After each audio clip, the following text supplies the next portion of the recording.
Et si l'Afrique n'était qu'un seul pays ?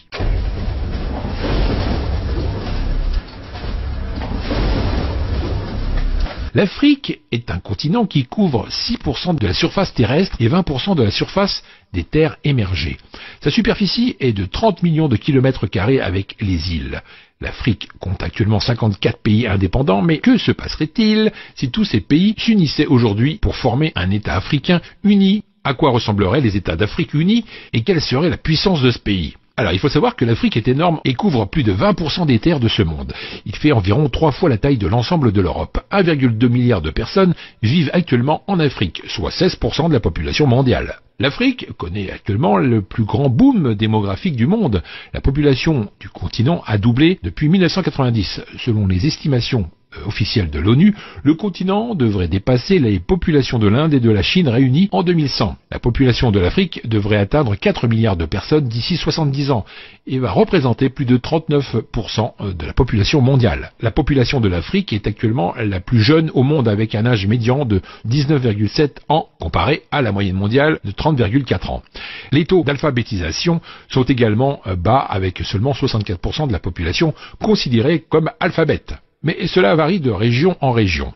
En Libye, par exemple, le taux d'alphabétisation est très élevé, environ 84,2%, alors qu'au Soudan du Sud, il est très bas, puisqu'il n'atteint que 27% seulement. Les taux d'infection par le VIH sur le continent constitueraient également un défi majeur pour l'Afrique unie, car 11% de la population de l'Afrique subsaharienne est actuellement infectée par la maladie. En plus de ces défis, les États africains seraient également confrontés à l'extrême diversité du continent. L'Afrique est le continent le plus linguistiquement et ethniquement diversifié de la planète, où l'on parle plus de 3000 langues. L'Afrique est l'endroit le plus multilingue au monde, où beaucoup parlent au moins 2 langues africaines, et une langue européenne également supplémentaire.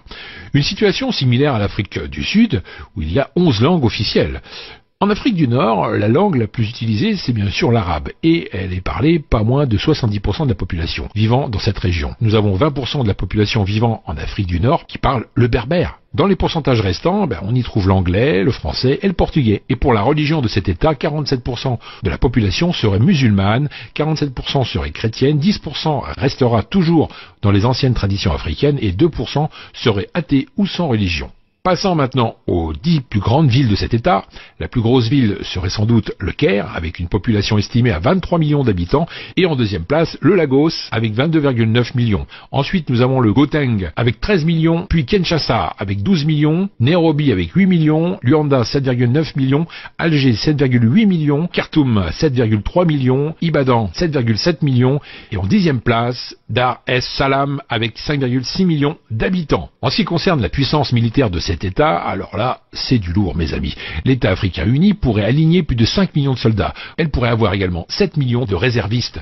Mais côté matériel de guerre, faut pas trop attendre à voir quelque chose de nouveau. L'arsenal militaire de cet État serait principalement du matériel russe. Mais quand même, ça reste un pays très puissant qui ne pourrait pas être envahi, ça c'est sûr. Avec cette puissance militaire, l'État africain va certainement lancer une vaste opération de nationalisation et annulera le pacte signé avec la France et le Royaume-Uni. Vous ne le saviez peut-être pas, mais aujourd'hui, beaucoup de pays africains continuent de payer un impôt colonial en France, et cela malgré l'indépendance.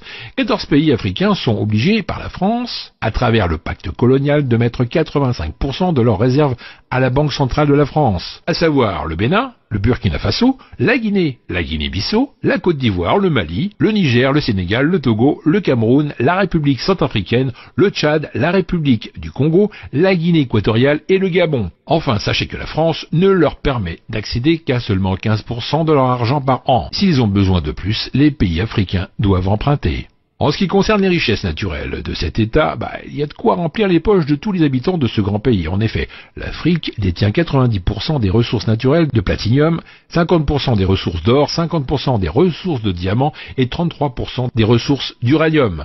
Avec la mainmise sur toutes ces ressources naturelles et la nationalisation de tous les projets de pays étrangers pris de force en Afrique, cet État aurait un PIB de 3 000 milliards d'euros. Ce qui la classera comme 5e puissance économique dans le monde, derrière l'Allemagne et devant les Royaumes-Unis et la France. Voilà mes amis, encore plein de choses à vous apprendre, c'était bien sympathique, on arrive à la fin de cette vidéo, partagez-la avec vos amis, Facebook, Twitter et les autres réseaux sociaux. Pour moi, je vous retrouve dans la prochaine vidéo, juste après, qui s'affiche sur l'écran. Allez, à tout de suite.